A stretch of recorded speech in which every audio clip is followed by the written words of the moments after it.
babalik pa rin sa atin. Kahit di mo ko hanapin, magpapaalim.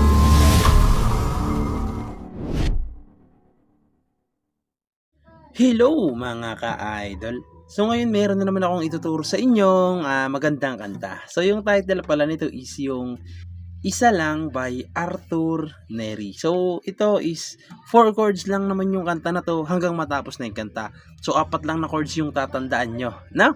So meron siyang nga lang 2 bar chords, pero alam ko namang kayang-kaya nyo yan.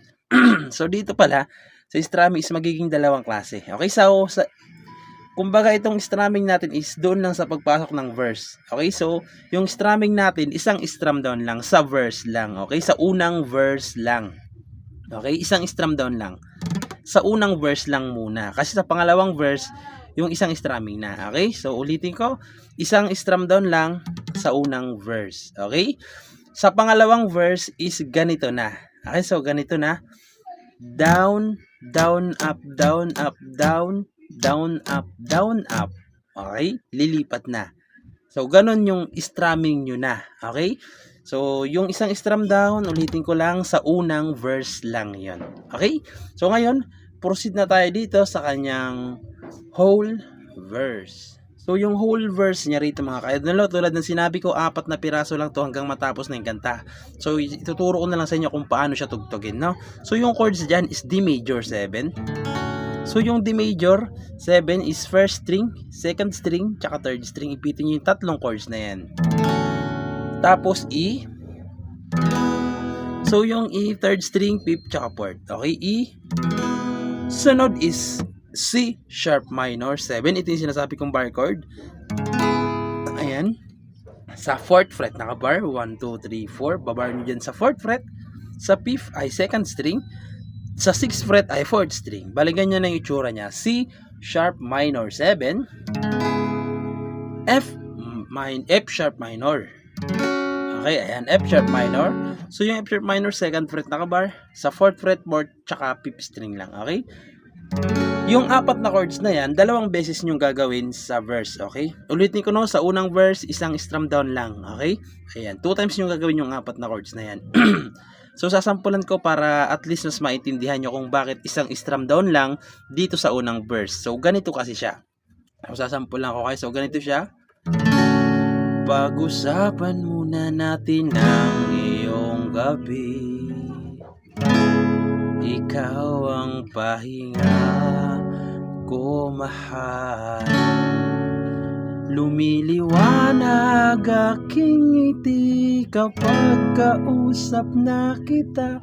Pasensya lang kung... Tapos pre-chorus. Babalik pa rin sa atin. Papasok na doon yung kanyang pre-chorus. Okay? So, ganun lang naman siya kadali, no? So, ngayon, proceed na tayo sa kanyang pre-chorus. So, yung pre-chorus mga ka-idol, no? Yung strumming nyo dyan is yung nakalagay na normal. Okay? Wag na yung isang down lang, no? So, yung chords dyan, tulad ng sinabi ko, 4 lang naman to. So, D major 7, E, C sharp minor 7, F sharp minor. Okay, 2 times nyo rin gagawin yung chords na yan. Okay? So, ganito naman siya kapag tinugtugan sa pre-chorus. Babalik pa rin sa atin, kahit di mo ko hanapin, magpapaalipin sa'yo.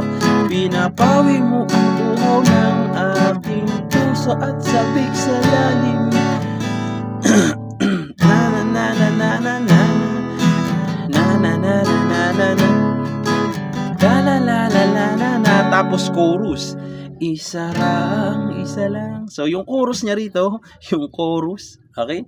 Kasi same lang naman. So, D major, E, C sharp minor 7, F sharp minor.